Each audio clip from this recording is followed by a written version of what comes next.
वेगळ्या पद्धतीने आपण अथर्व शीर्षाला समजण्याचा एक छोटासा प्रयत्न यथामती यथाबुद्धी करूया। म्हणजे गणेशाच्या पुढे गणेशाच्या महिमेचं गुणगान करणं। आता तुमच्या पुढे जर एखाद्या व्यक्तीने तुम्हाला सांगितलं किंवा तुमचा स्वभाव छान आहे, तुम्ही हे चांगल्या प्रकारे करता, तुम्ही हे चांगल्या प्रकारे करता, तुम्हाला हे खूप चांगल्या प्रकारे जमते, तुम्हाला हे खूप चांगल्या रीतीने करता येते, त्याला माहिती आहे ना की त्याचं काय सामर्थ्य आहे, मग आपण त्याच्यासमोर त्याची महिमा गातो, याचा काही फार जास्त परिणाम त्याचा होणार नाही। तो काय करेल, पुढचा व्यक्ती ऐकेल आणि ऐकून आपल्या चेहऱ्यावर एक स्मित हास्य घेऊन येईल, इतकाच फरक पडेल।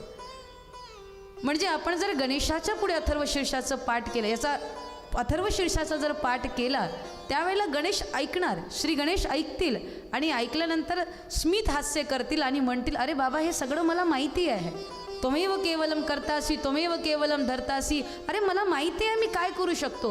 पण एकाने खूप सुंदर भावार्थ दिला, तो आपण समजून घेऊया। श्री गणेश म्हणतात, अरे बाबा हा अथर्व शीर्षाचा पाठ माझ्यासाठी नाही, हा तुझ्यासाठी आहे। कधीतरी आरशासमोर उभे राहा आणि आरशासमोर उभे राहून एकदा अथर्व शीर्षाचा पाठ करून पहा, बघा काय परिवर्तन वाटतं। म्हणजे आरशापुढे उभे राहा, आरशामध्ये कोण दिसेल, स्वतःला तुम्हीच दिसाल आणि त्यावेळेला स्वतःला उद्देशून म्हणा, ओम गणपतये नमः, त्वमेव केवलम करतासी त्वमेव केवलम धरतासी त्वमेव केवलम हरतासी त्वमेव सर्व खलविदम ब्रह्मासी त्वं साक्षादात्मासी नित्यं ऋतं वच्मि सत्यं वच्मि अवत्वम अववक्तारम अवश्रोतारम अवदातारम अवधातारम। आता जर आरशापुढे उभं राहून आपण जर म्हटलं ना तर बघा एक वेगळीच ऊर्जा आपल्याला मिळते। म्हणजे आपण आरशाला स्वतःला पाहून म्हणतोय, त्वमेव केवलम करतासी, तू करता आहे, म्हणजे तुला करायचं आहे। बरेचदा असं होतं की ज्या वेळेला आपण भावनिक होतो, म्हणजे आस्थावान व्यक्ती अकर्मणतेला स्वीकार करतो असं मला मुळीच म्हणायचं नाही, पण बरेचदा असं होतं आस्थावान व्यक्तीच्या जीवनामध्ये हरी इच्छा आणि हरी कृपा हा शब्द असतोच, पण जर का आपल्याला म्हणजे कर्मठ बनायचं असेल, कार्य करायचं असेल, पहा देव आशीर्वादसुद्धा त्यांनाच देतो महाराज ज्यांच्यामध्ये काहीतरी करण्याची जिद्द असते। जो व्यक्ती काहीच करत नाही आणि देवापुढे दिवस रात्र बसतो आणि म्हणतो, देवा मला हे दे, देवा मला हे दे, देवा मला हे दे, देव प्रकट झाले तर हेच म्हणतील, अरे पहिले जाऊन तू प्रयत्न तर कर, पुरुषार्थ तर कर, पुरुषार्थ केला तर मी आशीर्वाद देईल। आशीर्वाद त्यालाच मिळत असतो ज्याच्या मनामध्ये काहीतरी करण्याची जिद्द असते। मग आपण सर्व सोडून देवाला म्हणतोय की देवा मला हे दे, मला ते दे, पण देव म्हणेल ना, त्वमेव केवलम करतासी, तू करताय, पहिले कर्म कर। असं जर नसतं तर श्रीकृष्णाने गीतेमध्ये कधी या शब्दाचा प्रयोग केला नसता, कर्मण्येवाधिकार असते मा फलेषु कदाचन। श्रीकृष्ण म्हणतात कर्म कर, कर्म कर, माझ्यावर विश्वास ठेव, मी तुला बळ देईल, पण करायचं तुला आहे। तर ज्या वेळेला कधी असं वाटत असेल की मला नाही जमणार, मी नाही करू शकणार, माझ्याकडून हे होणार नाही, त्यावेळेला अथर्व शीर्षाच्या काही ओवी या आरशापुढे उभे राहून म्हणा की त्वमेव केवलम करतासी त्वमेव केवलम धरतासी, तू करू शकतो, तूच करता आहे, तुला जमणार, तू करू शकतो। म्हणजे एखाद्या निराशावादी मनामध्ये जो उत्साह जागृत करू शकतो असं सामर्थ्यसुद्धा अथर्व शीर्षामध्ये आहे महाराज। या अथर्व शीर्षाच्या पाठाने सर्व प्रकारे आपल्याला लाभ होतो। मग प्रश्न असा की अथर्व शीर्षाची किती आवर्तने आपण म्हणावी, सहस्त्र आवर्तने करावी की 11 करावी की 21 करावी, असं म्हटलं जातं। भलेही तुम्ही 1 करा पण शांत गतीने करा। आणि हां, अथर्व शीर्षाचे आवर्तन आपण करतो, पण या ठिकाणी या शब्दाला थोडं आणखी बारकाईने आपण समजूया। अथर्व शीर्षाची आवर्तन करणे म्हणजे काय, एकामागून एक एकामागून एक एकामागून एक म्हणणं म्हणजे आवर्तन करणं। हा जरी अर्थ असला तरी श्री गणेशाला आपल्याकडून काय अपेक्षा आहे, श्री गणेश म्हणतात की तू अथर्व शीर्षाची आवर्तन कर, 11 कर किंवा 11 कर किंवा 21 कर किंवा 108 कर किंवा सहस्त्र आवर्तन कर। पण गणेश आपल्याला काय म्हणतात की ती अथर्व शीर्षाची आवर्तन करता करता थोडं आपलं वर्तनसुद्धा व्यवस्थित कर। वर्तन म्हणजे झोपले की काय महाराज, वर्तन म्हणजे आपली वागणूक, आपलं व्यवहार. नाहीतर आपण 21 आवर्तने अथर्वशीर्षाची करतोय, पण आपलं वर्तन व्यवस्थित नसेल, आपली वागणूक व्यवस्थित नसेल, तर अथर्वशीर्षाची सहस्त्रे आवर्तने जरी आपण केली तरी जो लाभ मिळाला पाहिजे तो आपल्याला मिळणार नाही. कारण ज्या व्यक्तीची वागणूक व्यवस्थित नसते, ज्या व्यक्तीचा व्यवहार व्यवस्थित नसतो, अशा व्यक्तींनी कितीही पूजापाठ केली, कितीही आराधना केली तरी जे फळ मिळायला पाहिजे ते त्याला प्राप्त होत नाही महाराज. स्वाभाविक आहे, पूर्वीच्या वेळी ज्या श्लोकांचा उच्चारण आपण करतो, ज्या स्तोत्रांचं पठण आपण करतो, हे स्तोत्र, हे सर्व श्लोके ज्यावेळेला पूर्वीचे ऋषीमुनी म्हणायचे, त्यावेळेला एका श्लोकाला एक वेळा म्हटलं तरी त्याचा परिणाम दिसून पडत होता. म्हणजे आद्यगुरु शंकराचार्यजी एक श्लोक म्हणायचे आणि त्याच्या परिणामाने पूर्ण सरोवर हा सोन्याने भरून जायचा. आता तेच श्लोक आपण बरेचदा म्हणतो, पण त्याचा परिणाम आपल्याला दिसत नाही. मग लोकांना म्हणावं की याचा परिणाम दिसत का नाही, तुम्ही इतके पाठ करता, इतके हे करता, त्याचा परिणाम का दिसत नाही. लोक म्हणतात की त्यावेळेला ते सतयुग होतं, आता कलियुग चालू आहे ना, म्हणून स्तोत्रांचा, मंत्रपठाचा असर दिसत नाही. महाराज, अंतर हे कलियुग किंवा सतयुगाचं नाही आहे. बाहेर कुठलाही युग जरी चालू असला तरी आपल्या आतमध्ये हे नेहमी सतयुग असलं पाहिजे, असा प्रयत्न प्रत्येक साधकांनी करायला हवा महाराज. बाहेर कुठलाही युग असो. खूप सुंदर दर्शन एक रामचरितमानसमध्ये आपल्याला पाहायला मिळतं की ज्या वेळेला बाहेर त्रेतायुग सुरू होतं, बाहेर त्रेतायुग, पण त्यावेळी रावणाच्या लंका नगरीमध्ये कलियुग सुरू होतं. म्हणजे पाप, दुराचार, व्यभिचार, हिंसा, मदिरापान हे सर्व त्यावेळी चालू होतं. युग त्यावेळेला त्रेतायुगाचा सुरू होता, पण रावणाच्या जीवनामध्ये, त्याच्या लंकेमध्ये कलियुग होता. त्याचबरोबर रावणाच्या लंकेमध्ये कलियुग होता, पण त्याच लंका नगरीमध्ये बिभीषणजीची एक झोपडी होती आणि त्या कुटीमध्ये महाराज सतयुग होता. म्हणजे त्या ठिकाणी बिभीषणजी बसून जप करायचे, साधना करायचे, उपासना करायचे. म्हणजे बाहेर त्रेतायुग, लंकेमध्ये कलियुग आणि त्याच लंका नगरीमध्ये बिभीषणजीचं घर आहे, त्या घरामध्ये सतयुग. म्हणजे बाहेर कुठलाही युग असला तरी आपल्या व्यक्तिगत जीवनामध्ये नेहमी सतयुग असला पाहिजे. सतयुग असला पाहिजे म्हणजे सत्य आचरण आपलं असलं पाहिजे, सत्यप्रिय अशी वागणूक आपली असली पाहिजे, असं वर्तन आपलं असलं पाहिजे. जो व्यक्ती पूजापाठ करतो पण त्याची वागणूक व्यवस्थित नाही, त्याचं व्यवहार व्यवस्थित नाही, तो अथर्वशीर्षाची अनेक आवर्तनं करतो पण त्याचं वर्तन जर व्यवस्थित नसेल तर गणेश त्याच्या उपासनेला प्रसन्न होत नाही महाराज. आपल्या व्यवहाराने कधी कोणाला त्रास होऊ नये इतकी जरी आपण आपल्या जीवनामध्ये सावधानी ठेवली, इतकं जरी आपण आपल्या जीवनामध्ये थोडं लक्ष ठेवून जर व्यवहार केला तर खरं सांगते, देवाला आपल्याकडून उपासनेची अपेक्षा राहणार नाही. कारण की ज्याचा व्यवहार व्यवस्थित असतो, ज्याची वागणूक व्यवस्थित असतो, देव त्याच्या व्यवहारावर प्रसन्न होऊन जातात. म्हणून एक प्रयत्न आपण करायला पाहिजे की माझ्याकडून कोणालाच त्रास नको व्हायला. माझ्या बोलण्यातून, माझ्या वागणुकीतून, माझ्या व्यवहारातून, माझ्या निर्णयातून कोणालाच त्रास नको व्हायला, इतकी सतर्कता आपण आपल्या जीवनामध्ये जरी ठेवली ना, तर यापेक्षा मोठी उपासना दुसरी कुठलीच नसू शकते महाराज. माझ्या व्यवहारामुळे कुठल्या जीवजंतूला सुद्धा त्रास नको व्हायला, माझ्या व्यवहारामध्ये लहान मुलांना सुद्धा त्रास नको व्हायला.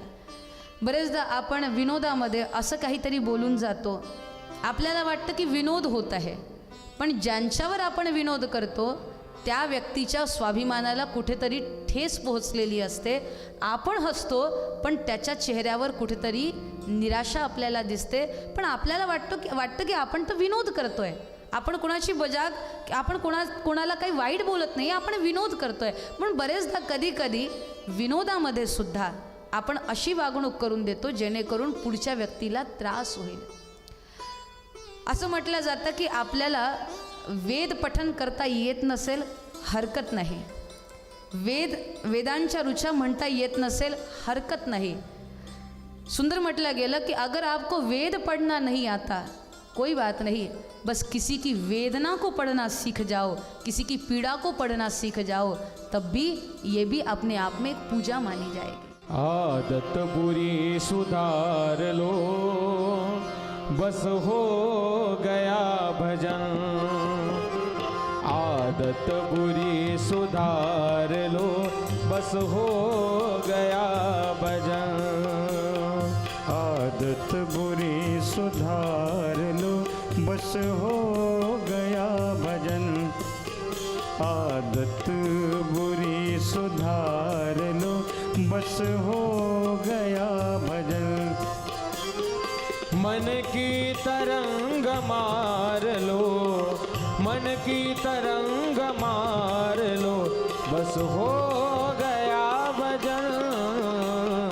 आदत बुरी सुधार लो, बस हो गया भजन। आदत बुरी सुधार लो, बस हो गया भजन। जय हो।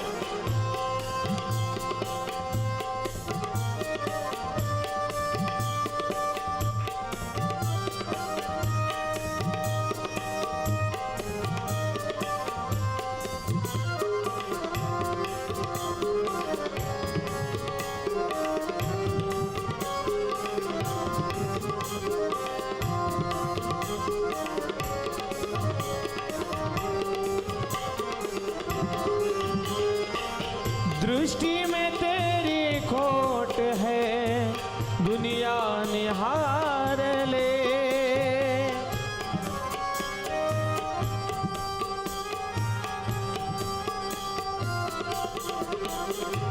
दृष्टि में तेरी खोट है, दुनिया निहार ले।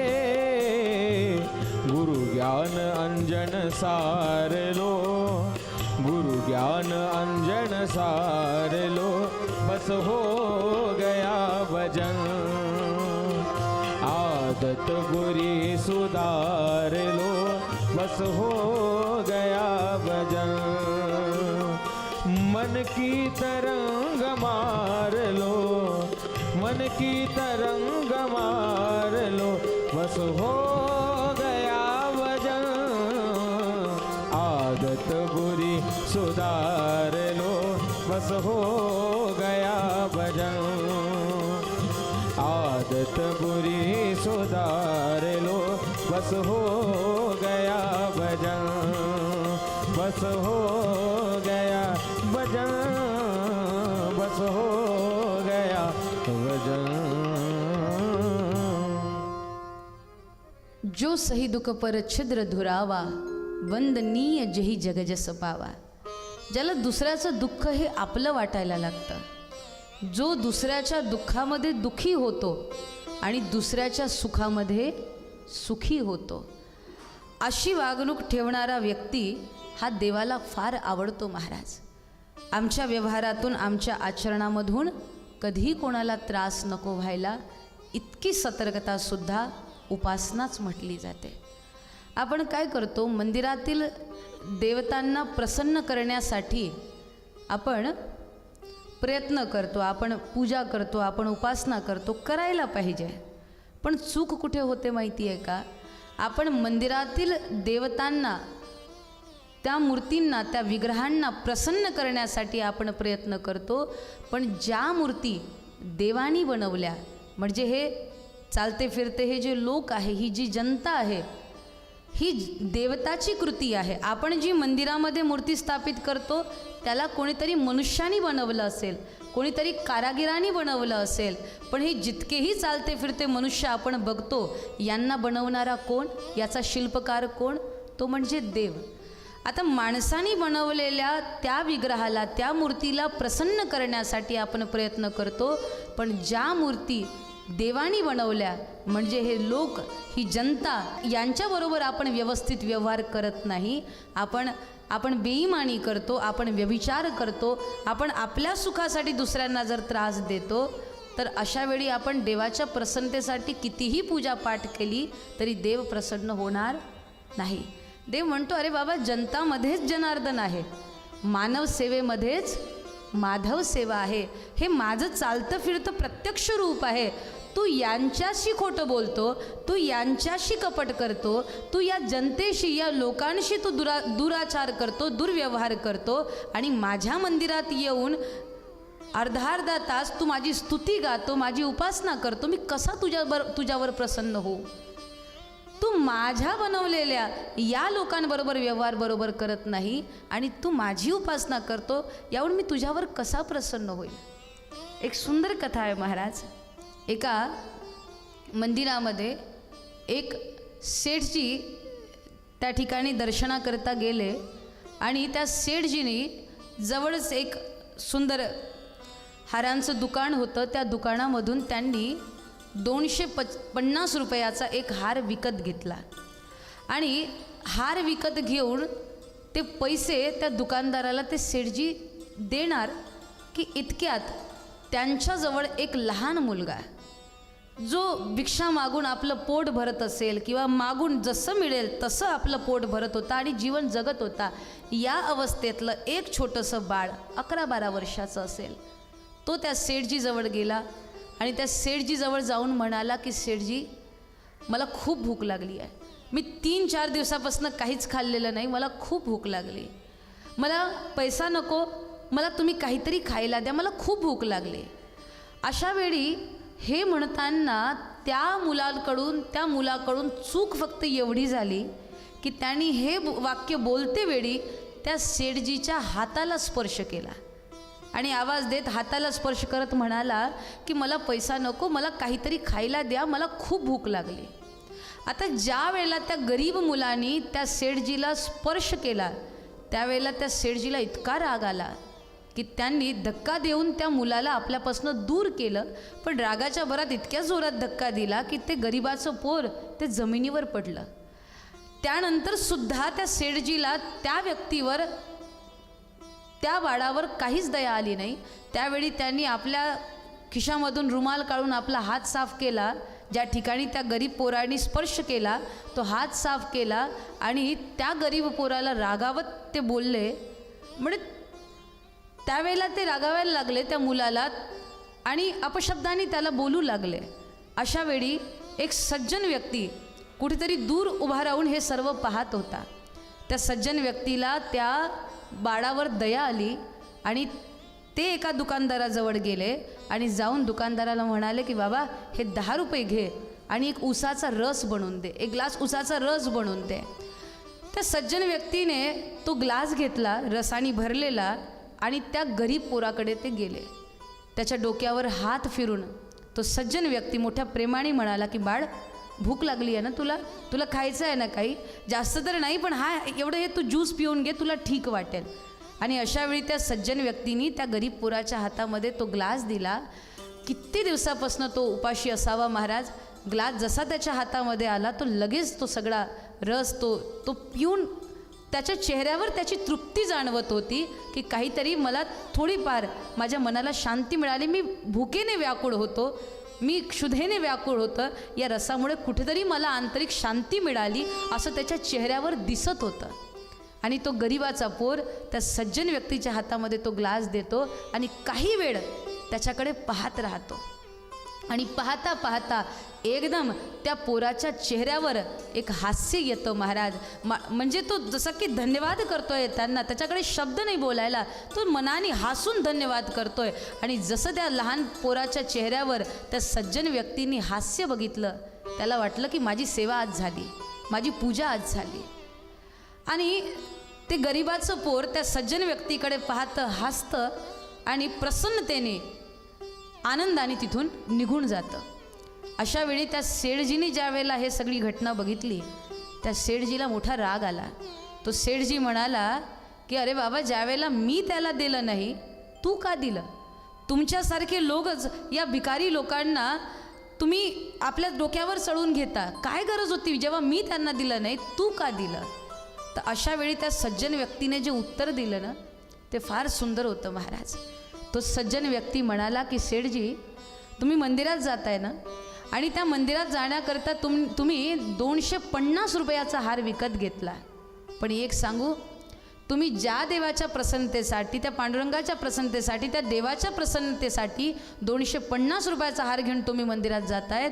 पण एक सांगू, तुमचा तो देव 250 रुपयात सुद्धा हसणार नाही. पण माझा विठ्ठल हा फक्त 10 रुपयामध्ये हसला. माझा विठ्ठल फक्त 10 रुपयामध्ये प्रसन्न झाला. म्हणजे त्या जनतामध्ये जनार्दन आहे महाराज. ही चालती फिरती जी जनता, ही लोक, हे त्या देवाचं प्रत्यक्ष रूप आहे. मग आम्ही इकडे अर्धा तास बसून कीर्तन करत असेल, भजन करत असेल, पण ज्या वेळेला आम्ही व्यवहारात जातो त्यावेळेला जर आपलं आचरण व्यवस्थित नसेल, आपली वागणूक व्यवस्थित नसेल, तर इकडे अर्धा तास काय, पुरा दिवसभर बसून जरी आपण कीर्तन केलं ना, तरी देव आपल्यावर प्रसन्न होणार नाही. म्हणून अथर्व शीर्षाची आवर्तने करते वेळी थोडं आपलं वर्तनसुद्धा आपण बघून घेतलं पाहिजे, की माझ्यामुळे माझ्या शेजाऱ्यांना त्रास होतो का, माझ्यामुळे कोणाला त्रास होतो का.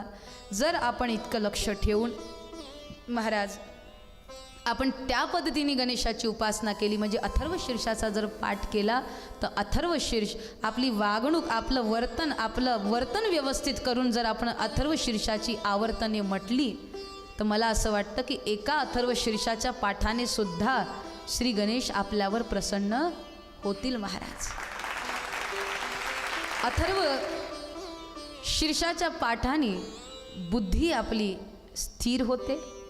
इतकंच नव्हे, तुम्ही अगदी शांत चित्ताने अथर्व शीर्षाचा पाठ करून बघा, किंवा व्यवस्थितरित्या वाचता येत नसेल तर व्यवस्था आहे, मोबाईलच्या माध्यमातून कधीतरी देवाजवळ निवांत बसा आणि अथर्व शीर्ष जे अगदी सलग गतीने, अगदी शांत गतीने म्हटल्या जात असेल, ते अथर्व शीर्ष तुम्ही लावून द्या आणि फक्त ऐका. त्या अथर्व शीर्षाची जितकीही त्यामध्ये ओवी आहे, जितकीही त्यामध्ये शब्द आहे, ते तुम्हाला ऊर्जेने भरून देईल. तुम्ही त्यावेळेला ते ऐकते वेळी तुम्ही झोपीत सुद्धा गेले तरी चालेल, पण अशा संथ गतीने ते अथर्व शीर्ष ऐका की जेणेकरून त्याचे शब्द तुमच्या आत्म्यापर्यंत पोहोचले पाहिजे. अथर्व शीर्षाच्या पाठाने आपलं मस्तिष्क स्थिर होतं. इतकंच नव्हे, आपली बुद्धी विशुद्ध होते. जर त्याला समजून उमजून आपण त्याचा पाठ केला तर अथर्व शीर्षाच्या पाठाने बुद्धी स्थिर होते, बुद्धी विशुद्ध होते आणि मन हे निर्मळ होतं. गणेशाच्या उपासनेने, गणेशाच्या आराधनेने आपलं मन निर्मळ होतं महाराज. या सर्व उपासना तुम्हाला माहिती असेल, आपण जेही आराधना करतो, ज्याही उपासना आपण करतो, या सर्व उपासना, हे सर्व उपवास, ही सर्व आराधने, ही सर्व आवर्तने, ही जेही आपण सगळं करतो, हे कशासाठी, की बुद्धी सद्बुद्धी बनावी आणि आमची मती सुमती बनावी आणि आमचं मन हे निर्मळ बनावं.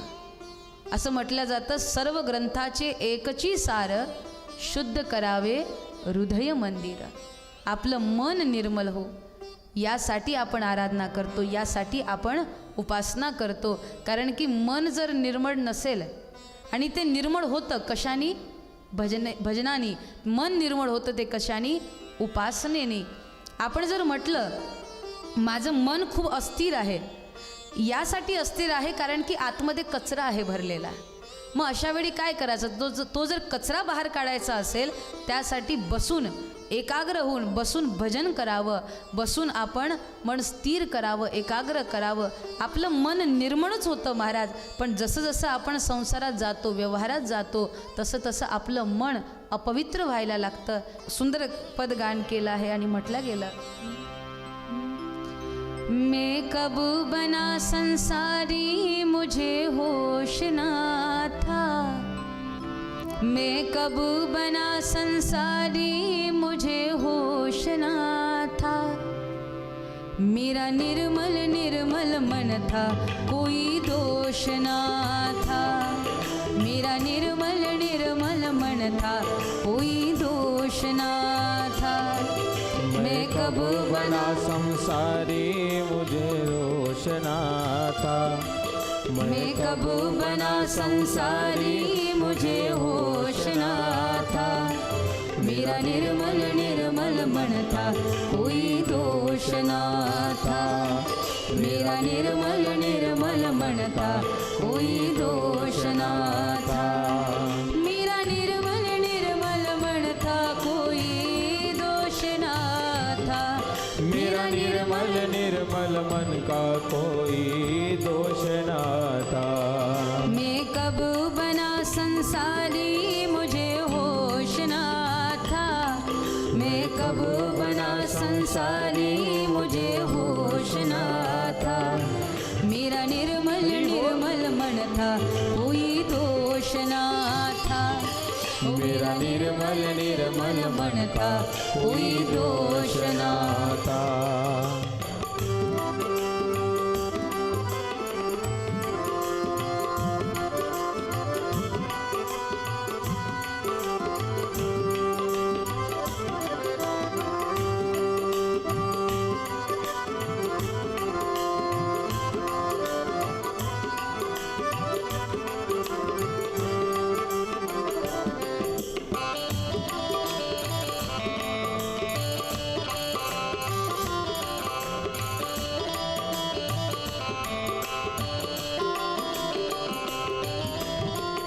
जैसे मुझे ज्ञात हुआ मन उलझाया है। जैसे मुझे ज्ञात हुआ मन उलझाया है। मुझे ज्ञात हुआ मन उलझाया है। जैसे मुझे ज्ञात हुआ मन उलझाया है। माया ने कैसा कैसा रंग चढ़ाया है। माया ने कैसा कैसा रंग चढ़ाया है। परम पिता का कभी ध्यान ना लगाया है। परम पिता का कभी ध्यान ना लगाया है। माया में लुभाया वही नाम नहीं गाया है। माया में लुभाया कभी नाम नहीं गाया है। मैं वादा सारा भूला मुझे होश ना था। मैं वादा सारा भूला मुझे होश ना था। मेरा निर्मल निर्मल मन था कोई दोष ना था। मेरा निर्मल निर्मल मन का कोई दोष ना था।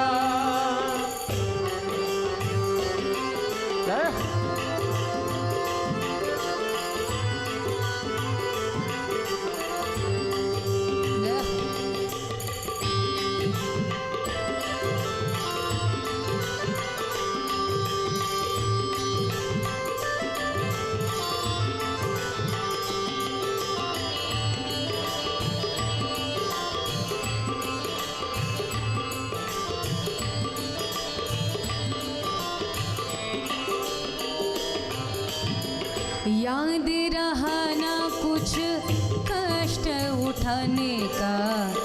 याद रहा ना कुछ कष्ट उठाने का। कितना भारी था मैं ये तन पाने का।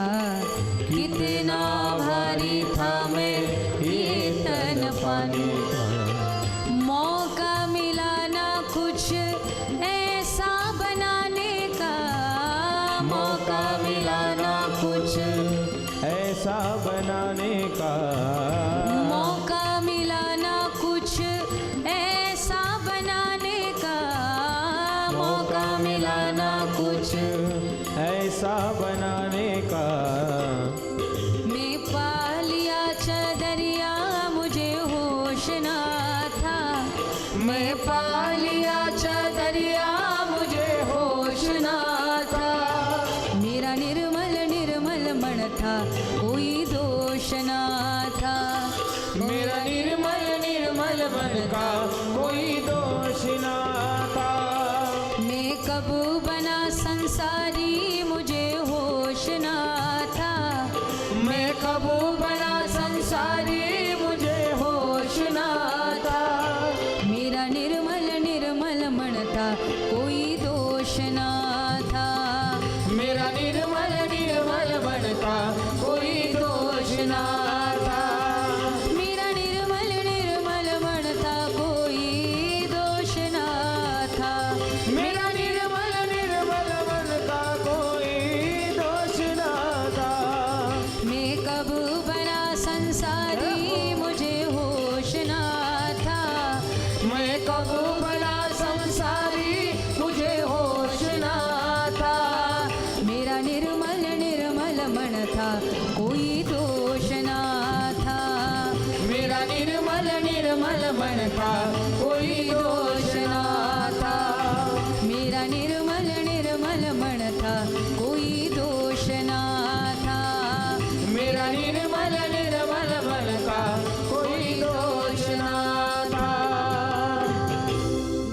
बाप्पा मोरिया। मैं कब बना संसारी, मुझे होश ना था, मेरा निर्मल निर्मल मन था, कोई दोष ना था. जर आपण बघितलं तर लहानपणी आपलं मन निर्मळ होतं महाराज.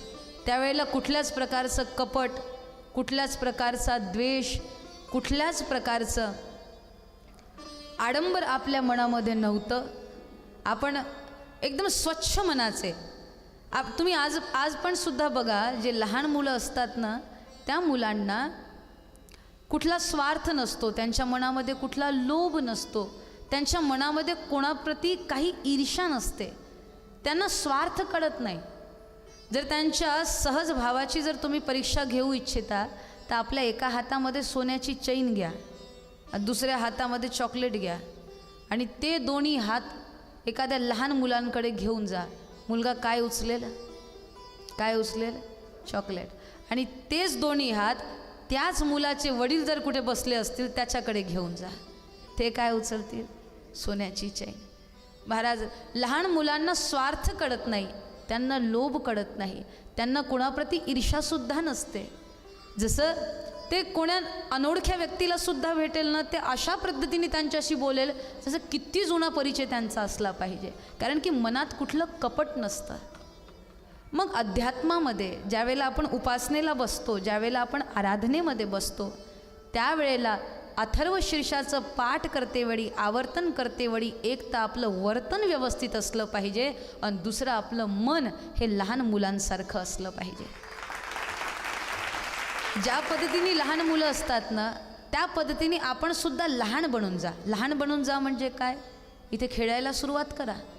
लहान बनून जा याचा अर्थ असा की जी अवस्था, जी निर्द्वंदता, निरअहंकारिता, निरपेक्षता, निरअभिमानिता जी लहान मुलांमध्ये असते ना, ती ज्या वेळेला मोठ्या लोकांमध्ये येण्यास सुरुवात होऊन जाईल, त्यावेळेला एक मंत्राचा जरी पाठ केला ना तरी असर दिसणं सुरू होऊन जाईल. महाराज, सांगण्याचं तात्पर्य एवढं की जसं लहान मुलगा असतो तशा पद्धतीचं आपलं जीवन असलं पाहिजे. म्हणजे बिलकुल सरळ, बिलकुल सहज, कुठलंही मनात कपट नाही, कुठलाही मनात कचरा नाही. आपण जर आपल्यासोबत कोणी चुकीची वागणूक केली, आपण ते विसरू शकत नाही. लहान मुलांमध्ये ही विशेषता असते की खेळताना जर का कधी ते पडलेत, कधी त्यांना लागलं, कुठे काही घाव झाला तर ते रडतात, पण रडून लगेच मोकळे होऊन परत खेळण्याच्या आनंदामध्ये ते मग्न होतात. पण आपल्याबरोबर जर का कोणी वाईट केलं, आपण आपल्या मनामध्ये गाठ बांधून ठेवतो. मग 5 वर्षापूर्वी त्यांनी माझ्यासोबत असं केलं होतं, 10 वर्षापूर्वी त्यांनी जे माझ्याबरोबर केलं ना, मी ते कधीच विसरू शकणार नाही. आणि असा कचरा आपण आपल्या मनामध्ये भरत जातो आणि आपलं मन आपण अपवित्र करत जातो. मग ते नको व्हायला, त्यासाठी काय करावं? मन निर्मळ राहावं, यासाठी अथर्व शीर्षाचा पाठ तर आपण करतोच, आपण उपासना करतोच. पण त्याचबरोबर गणेशाच्या उपासनेमध्ये, गणेशाच्या नामामध्ये जर आपण तल्लीन झालो तर हळूहळू हळूहळू मनामधला जो कचरा आहे तो बाहेर निघायला सुरुवात होऊन जाईल. महाराज, म्हणून बरेच लोकांचा अनुभव असतो की ज्या वेळेला आम्ही जाप करायला बसतो किंवा ध्यानाला बसतो किंवा मंत्र साधना करायला आम्ही बसतो, त्यावेळेला मनामध्ये खूप विचार येतात. तुमचाही अनुभव असेल, मनामध्ये खूप विचार येतो. त्याच वेळेला सगळा हिशोब आपल्याला आठवतो, त्याच वेळेला आपल्याला सगळ्या गोष्टी नेमक्या त्याच वेळेला आठवायला लागतात ज्या वेळेला आपण साधनेमध्ये बसलो असतो. मग असं का होतं?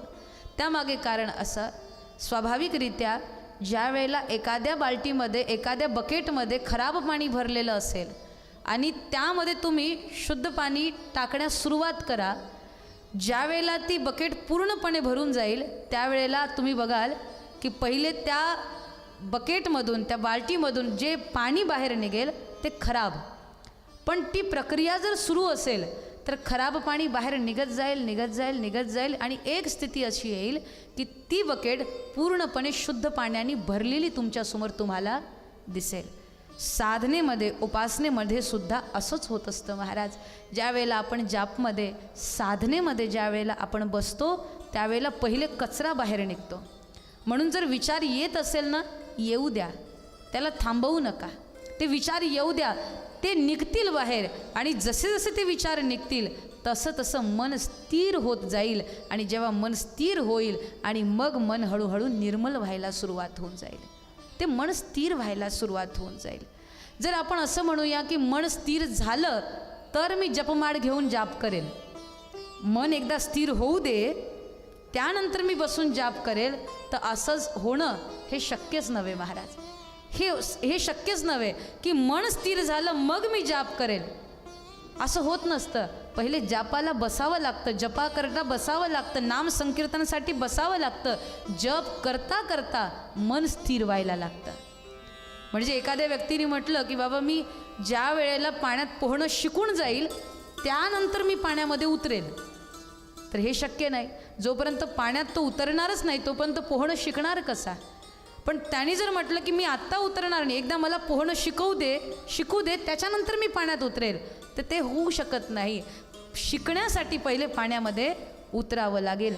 त्याच पद्धतीने जर मन स्थिर करायचं, तुम्ही जर म्हणत असाल मन स्थिर झालं तर मी जपासाठी बसेल, तर मी नामसंकीर्तनासाठी ध्यानासाठी बसेल, तर ते शक्य नाही. ध्यान करता करता जप करता करता मन स्थिर होत असतं महाराज. आणि ज्या वेळेला ते मन स्थिर होऊन जाईल ना त्यावेळेला असं म्हणतात की मन स्थिर झालं की ते देवाशी एकरूप होतं. आणि एकरूप होऊन जर आपण एकदा जरी म्हटलं राम कृष्ण विठ्ठल तरी त्याचा असर दिसतो. कारण की या लाईटचा वायर जर ठीक पद्धतीने जुडलेला असेल, एकदा जरी बटन दाबली तरी लाईट प्रकाश देतो महाराज. पण जर का वायरच ठीक पद्धतीने जुडलेला नसेल, आपण वारंवार बटन दाबत राहा तरी जो प्रकाश व्हायला पाहिजे तो होणार नाही. सांगण्याचं तात्पर्य असं की जर आपलं मन निर्मल असेल तर आपण देवाशी एकरूप होऊ शकू. आणि त्यानंतर थोडी जरी साधना केली मग सहस्त्र आवर्तन करण्याची गरज नाही आपल्याला. जर का आपलं मन निर्मल असेल मग 11 आवर्तने अथर्व शीर्षाची करण्याची गरज भासणार नाही. मन निर्मल असेल ना तर मग एका आवर्तनाने सुद्धा अलभ्य लाभ आपल्याला जीवनामध्ये प्राप्त होऊ शकतो. पण त्यासाठी आपली मनाची अवस्था ही विशुद्ध असली पाहिजे, मनाची अवस्था ही आपली निर्मळ असली पाहिजे. मन करा रे प्रसन्न सर्व सिद्धीचे कारण, मन करा रे प्रसन्न सर्व सिद्धीचे कारण.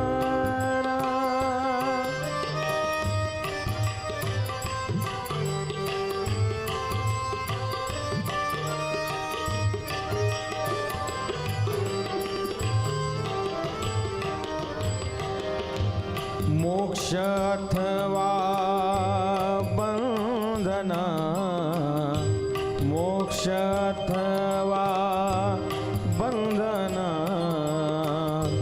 सुख समाधान इच्छा ते, सुख समाधान इच्छा ते.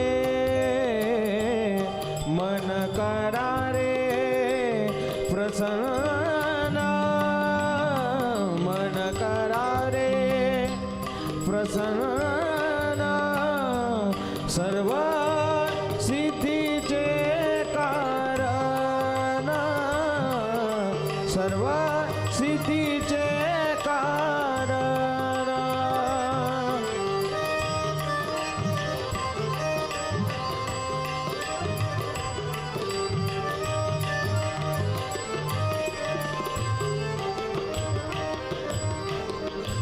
मने प्रतिमा स्थापिली, मने मना पूजा केली, मने प्रतिमा स्थापिली, मने मना पूजा केली. सर्व सिद्धीचे कारण, सर्व सिद्धीचे कारण. मन